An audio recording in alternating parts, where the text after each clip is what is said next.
Niagara Falls, Canada's Wonderland, Cup and Saucer, Manitoulin Island, Rotary Trail Park, Toronto Zoo, Test Tulip Festival, CN Tower, Ripley's Aquarium, many more. Walk and explore Ontario, Canada with LUCIL's HIVE. Is that how much is that? Brand new, it's about 88,000. Cool.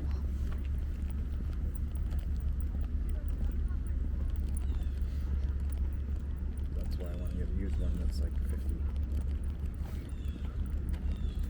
It's nice.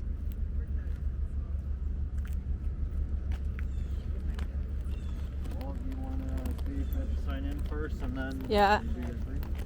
Hey, look, the boat's name is Sisu. Like the movie.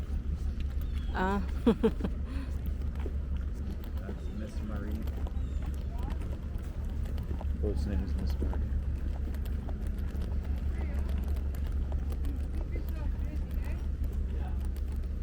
I guess we're a little too early. Yeah.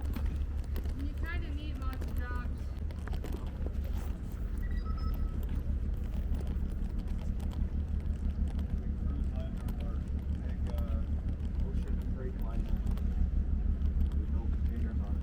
Oh, nice. Hello everyone, this is LUCIL's HIVE.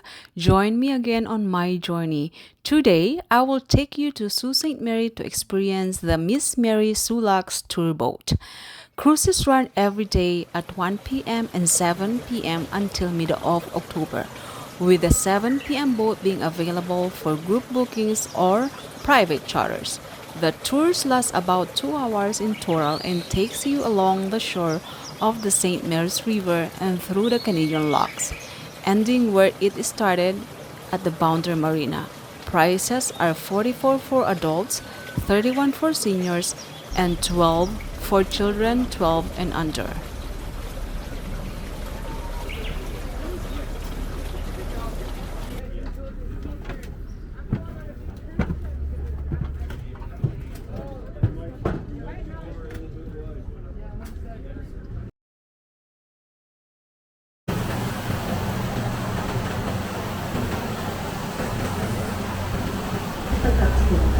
This historic area has much to offer.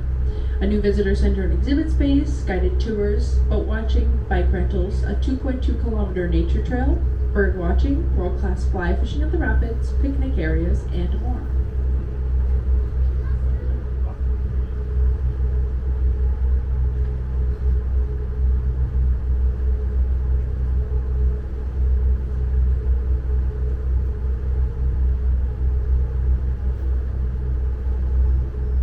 Can you take video of that?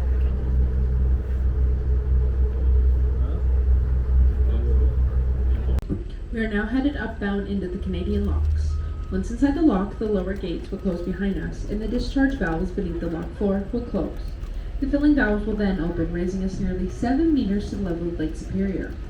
Once the water in the lock has been raised, the upper gates can then be opened.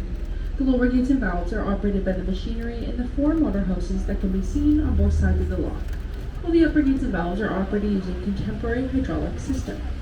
The Sault Ste. Marie Ship Canal was constructed between 1889 and 1895, completing the last link in an all-Canadian waterway, allowing ships to travel from the Atlantic Ocean to the Great Lakes on all Canadian waters.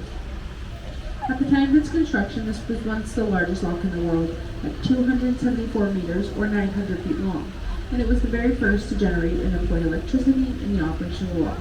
In 1987, a section of the lock wall failed, causing its closure to navigation. The same year, the canal was designated a National Historic Site. In 1995, the federal government, the province of Ontario, and the city of Sault Ste. Marie signed a cost-sharing agreement for the reopening of the canal, which consisted of the construction of this smaller lock inside the existing historic lock to accommodate recreational boaters and tour boats like ourselves. This lock was opened for navigation in 1998. This lock is 77 meters long and 15 meters wide, approximately a third of the size of the historic lock.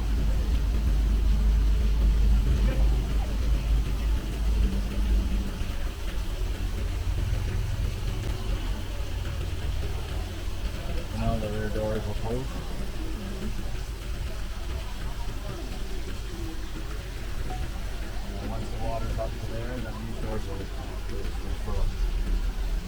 me. Did you get a photo of that? Here. Yeah, look, that's just that smile. Come on, put one picture, man. Thank you.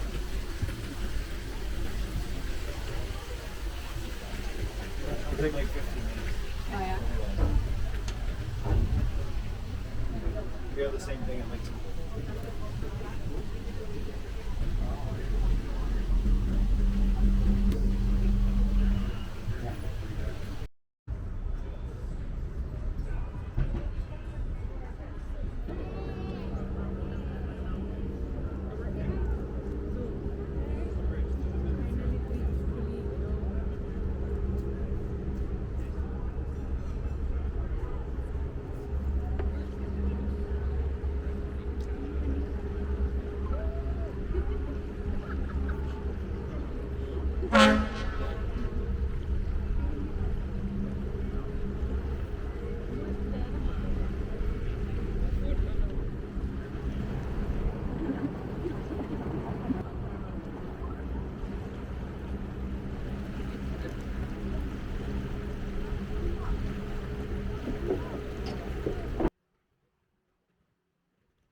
we can see to our right is where they're building the new electric arc furnace for the steel plant.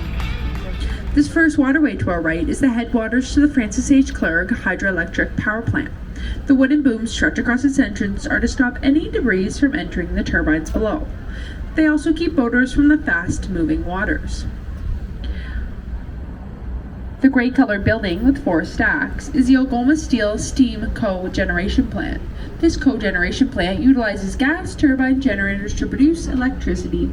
The waste heat containing the exhaust from the gas turbines is recovered and used to produce steam. The facility produces up to 110 megawatts of power. Some of the steam is used in the steam turbine to generate additional power. Ahead of us is the lift type, while the one in the lock next to us is a jackknife or bascule bridge, the largest of its kind in the world. You will see on each bridge large black counterweights that are so well balanced that it takes only a 40 horsepower electric motor to raise and lower these bridges. Ahead to our left is the Algoma Equinox ship. We will be on our downbound lockage in the same lock as the Algoma Equinox. This ship is 225 meters long by 24 meters wide and is currently loaded with grain on its way to Quebec. Locks placed side by side. These locks are operated by the United States Army Corps of Engineers. The large 4-story building ahead of us with a tower attached to it between locks 1 and 2 is the administration building for the Corps of Engineers.